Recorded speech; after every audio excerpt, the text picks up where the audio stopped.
Hey guys, today or yesterday, depending on when you're looking at this or listening, you guys read a real life example of our upcoming performance task. And so we said that the one and only Ivan is an example of where our author, Catherine Applegate, read about an event that actually happened and she decided to turn it into a fictional story where she kept real facts, but she also made it feel more human. And a lot of you guys said that in the homework that you turned in, where she added emotion and dialogue and setting description, and it made it feel more human, and we could see that he was lonely.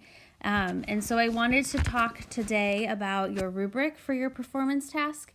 You can see that it will be 60 points. It will count as an assessment grade. And what you guys are going to be assessed on is how well you can tell a story, and then your grammar as well. And so if you look at the Beyond Mastery column, when you guys get to the point where you're writing a story, and we're not there yet, we're planning story starting today, but when you get to the point where you're writing in a story, it will say that you create an exceptional narrative and you engage the readers with developed characters, a logical sequence so your story makes sense, we can see where it's going, and then a reflective ending that highlights the theme. And so I went ahead and under there just kind of wrote these things. I need to see that when you guys finish your story, you have a really good character development. So I could choose a character and I could describe them based on how you developed that character through good description and dialogue and conflict. I could describe your characters. Think about when we read The Outsiders, right? We could describe Ponyboy, we could describe Johnny because the author developed them. Also, purposeful conflict. So this means that when you guys are writing your story, your conflict isn't just this random thing that happens. And the good thing about this is because you're basing this off of real events, your conflict should already be there for you, right? September 11th, the conflict's there for you.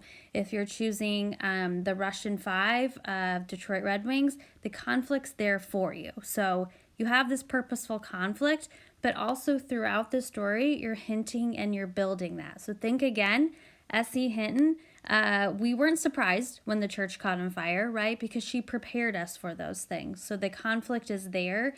Then you were throwing in hints or signs of trouble. You're kind of building that conflict as the story goes. And then lastly, at the end, the climax, the conflict, and the theme all need to come together at the end. So that is where that Beyond Mastery is going to be, where I can see like, oh, the problem was this, and the turning point in the story was whatever it is. Your theme really makes sense to me because of that. So if you guys remember the story I told you about when I taught at Frankfurt with the two boys in my class who were picking on each other, and when we are planning out a story, we always have our plot triangle, right? And we'll put our conflict over here, and our conflict was two boys who were picking on each other.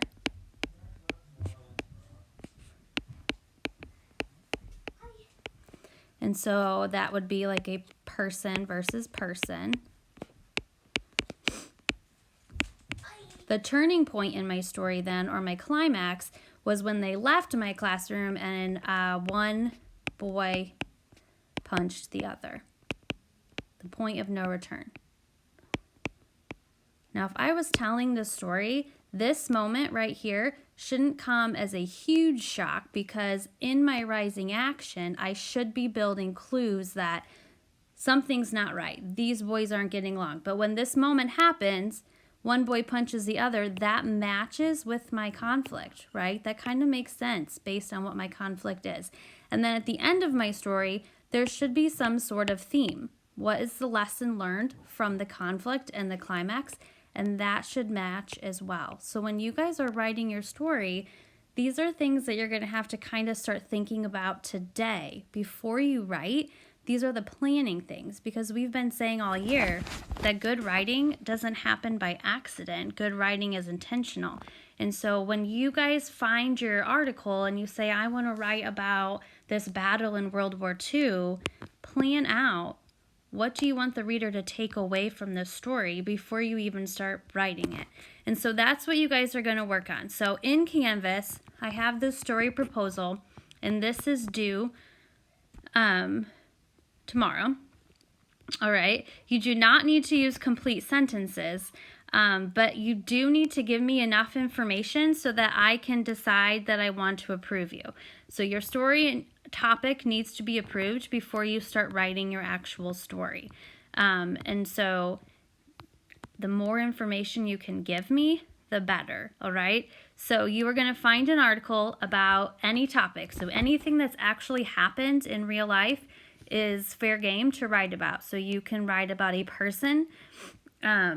You can write about Jackie Robinson. I have on Canvas like some popular ones, popular topics from last year. We had September 11th. We've had hurricanes, Hurricane Katrina. Some people picked like survivors of Hurricane Katrina. They read about them and then they wrote from their perspective. Immigration.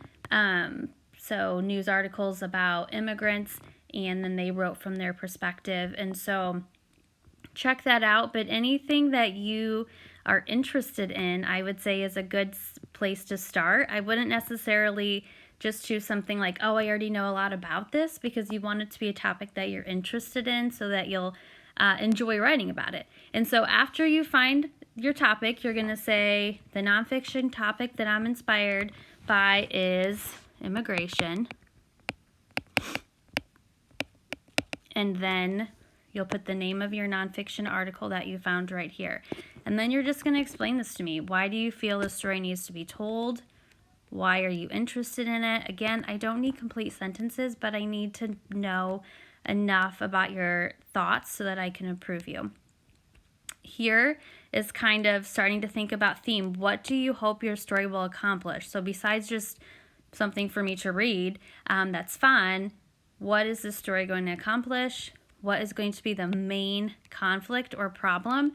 So some people in the past have said like the main conflict is it's September 11th. But also I have this character that's kind of struggling. He doesn't know if he should help others or save himself. So that's a problem as well. So what is the main problem that's going on? What type of conflict do you want it to be? And then lastly, point of view. I wouldn't worry about characters at this point if you just want to cross that off. I think that will come to you as you start. And then the last question, what is the theme? This is super important. Before you start writing, you need to know kind of the lesson that you want your story to teach so that you can build those clues throughout the entire story. Theme never happens accidentally. So think about that. And then as soon as you have this done, submit. Like I said, you can't start working on your story until this has been approved, but I will be on Canvas so I can approve you as soon as I get them. And again, let me know if you have any questions, if you want to Zoom and we can kind of talk through these things together. Just let me know. Some of you sent me emails yesterday and we can do that as well. Thanks, guys.